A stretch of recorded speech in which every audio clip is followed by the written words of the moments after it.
What's going on, you guys? It's Randy with Full Throttle Obsessions. Today we're going to be replacing the right front axle shaft on my Traxxas TRX-4. I don't know if you guys can see. Let's see if we can show you what went on here. We ended up breaking the back of the upper bearing where the axle shaft goes into. When we were doing the Kevin Talabot's freestyle challenge, when we were doing the backflip, I had the diffs locked in. And I came down just wrong under power on that right side, and we snapped that back of the bearing there.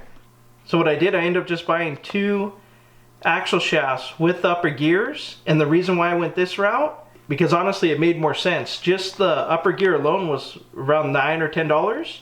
To get them with both of the shafts, it was $16. It never hurts to have some extra parts, so I went ahead and just ordered it this way.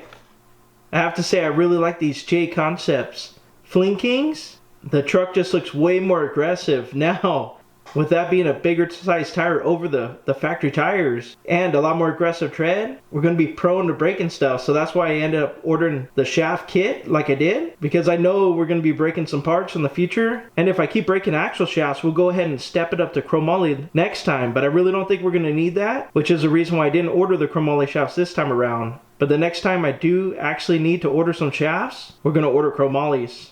Now this should be a fairly easy install, so we're going to go ahead and jump right into it. The first thing we're going to go ahead and do is remove the body. Then remove this tire and wheel.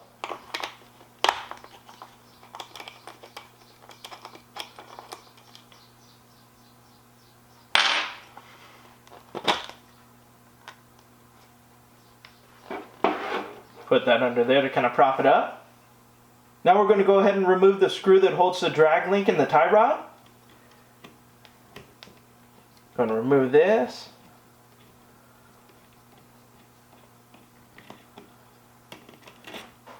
You can see it's a fairly long screw because it goes through the drag link and the tie rod. So we're going to set that aside. Pop that out there. Now you got two screws, one at the top of the portal and the other one's at the bottom, so we're going to go ahead and remove those.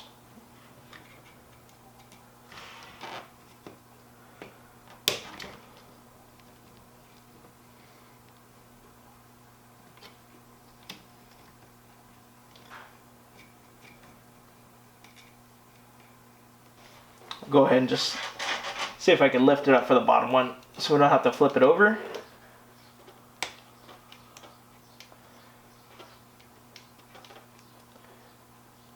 Thinking about it, it probably would have been better, since I'm doing it this way on camera, to take out the bottom one first, since I didn't want to flip the truck over. So go ahead and take this out here.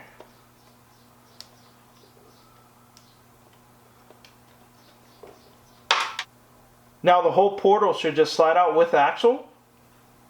Well, without the axle, because that cup ended up breaking, so the axle didn't come. We'll go ahead and we lost the pin there. You can see that's how the axle shaft looks. And it looks like we might have broken the pin. That's why that came out. Let's see. Or not. Sorry about that. Not breaking the pin. We broke the cup, so the pin slid out. Go ahead and put this to the side. Now, something that's real important to note. You have these. They're like little bushings. They go in the top of the knuckles. In the top and bottom of the knuckles here. You want to make sure you put those back in, don't lose them, because it's going to keep the steering from binding up. So those are real important. You're going to want to make sure you don't lose those. Well, you can see right there, I'm not sure how well you guys can see that, but we broke the back of the bearing there, the little cup. We broke that out when we came down with the hubs locked in when we were doing that backflip. So now to remove this, there's 3 screws. Right here, we're going to go ahead and remove the screws and pull that whole upper bearing out. I apologize for the lighting, you guys. We're going to solve that issue here shortly. I'm going to get some more lights in here so it's not so dark. Let's go ahead and remove those and pull that bearing out. For a second there, I was getting worried. I didn't think I was going to have that size. That's pretty small, but we'll go ahead and break those loose.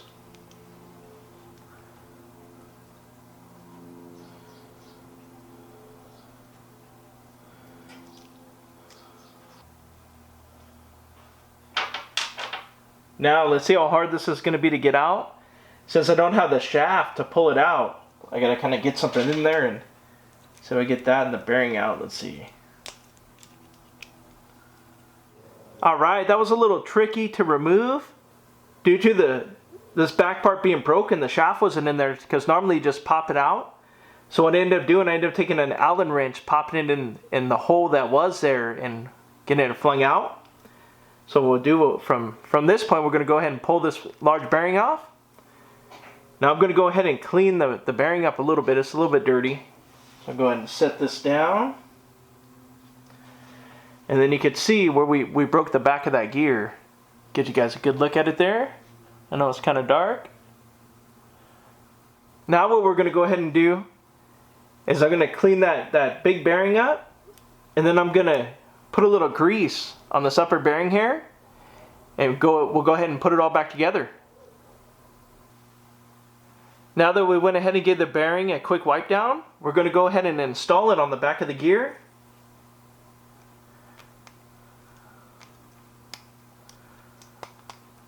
Well, there we go. Just kind of pops back on there. Now I'm going to get some grease and grease the gear, and we'll go ahead and put it back together. Now that we got some grease on that gear, we're going to go ahead and put it back in the portal.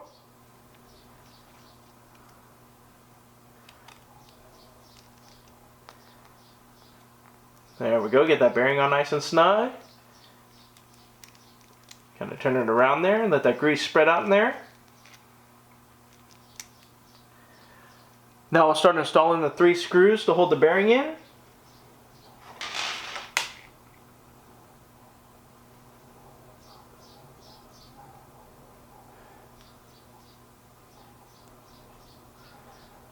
That one's screwed in. We lost one of them. I gotta find that one.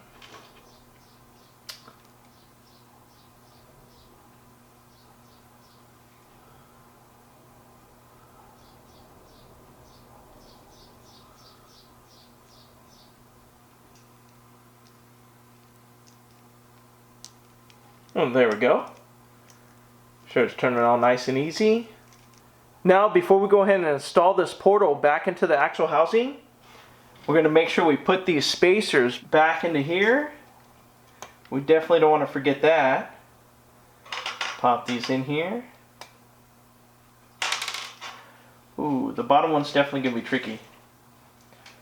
So, since the top one's in there, we'll go ahead and put the top on first. And the axle just slides in there.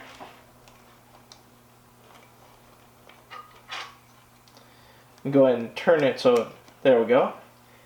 Goes into the center diff. Take the spacer, put it in there. Our bushing, I should say, those are more bushings, so not spacers.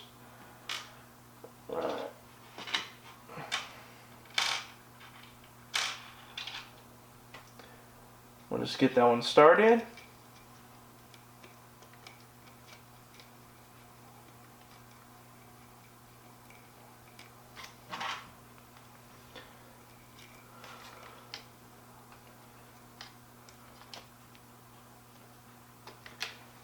Alright, now we're going to take this bushing, put on the bottom, take the screw,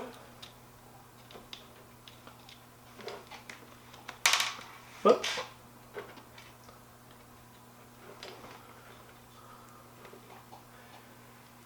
There we go. Now, oh, it's easier. It's definitely easier if you flip it upside down, but I'm just trying to get around flipping it upside down right now since we got the camera on. So I'll struggle. Here,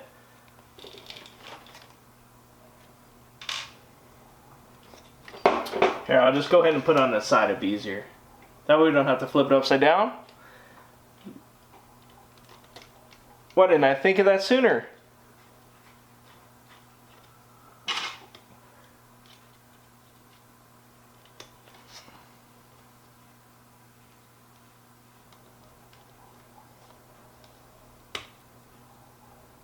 Right, got that tightened up. Now we'll tighten up the top.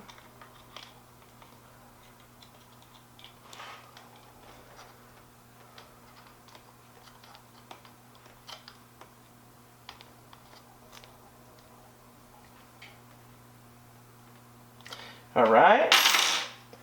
Now our last step before we go ahead and put the tire and wheel back on is to hook up the drag link and the tie rod. Go ahead and see where those went here. Here we go. There's the tie rod end of it. Put that right there, and then grab the drag link. There we go. Like so. Let's get that tightened up.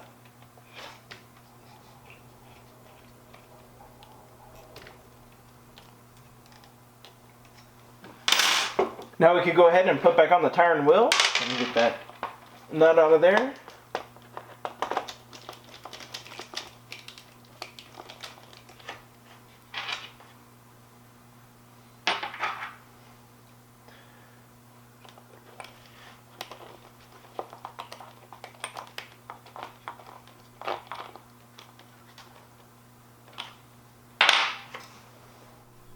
Alright, it was just that easy.